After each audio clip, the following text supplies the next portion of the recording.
কষ্ট হয় না? হাউজে কাউসারের পানি চাইলেন আর পাইলেন, এত না কষ্ট করা লাগে। একটু ঠান্ডা পানি দিয়ে উযু বানায় সালাত আদায় করে, কথা বলেন ঠিক। হয়তো আপনি হঠাৎ করে নামাজ পড়ছেন, মানুষ আছে এরকম, আল্লাহ হেদায়েত দেয়, পরিবর্তন করে, হঠাৎ করে নামাজ পড়ে। আগে যারা পুরাতন মুসল্লি নিয়মিত নামাজ পড়ে, ওরা আবার এই নতুন মুসল্লি দেখে ঠিক কে নয়, ঠাট্টা বিদ্রোহ করে।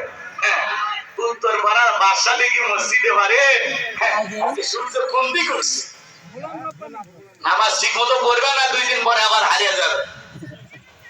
আচ্ছা বলেন তো এই কথা বলা, আপনি তো দাওয়াতের পাঁচজনকে মসজিদে আনতে পারেন না, কোন একজন ভাই মসজিদে ঢুকেছে তার জন্য দোয়া করেন যে ভাই তুমি মসজিদে আসছো নামাজ পড়ার জন্য, আমার দিলটা হয়ে গেছে, আল্লাহর কাছে দোয়া করি আল্লাহ যেন মৃত্যু পর্যন্ত তোমাকে মসজিদে এসে সিজদা দেওয়ার তাওফিক দান করেন। বরাবর ঠিক কিনা? আপনি দোয়া না করে সমালোচনা করেন, নেকি তো তোর নামাজ কয়দিন থাকে, কেন আপনি মসজিদে সিসি ক্যামেরা কে আসলো কে বের হয়ে গেল আপনি খবর রাখেন নিয়া?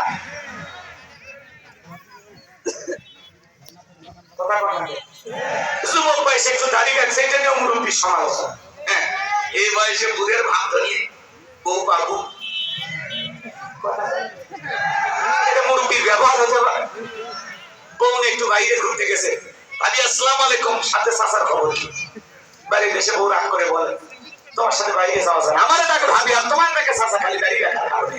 যেই বউ রসুলের সুন্নতি দাড়ি মহব্বত করে না, রসুলের সুন্নতি দাড়ি পছন্দ করে না, সেই বউ আপনাকে 100% ভালোবাসা দিতে পারে না। কথা বলে ঠিক কিনা?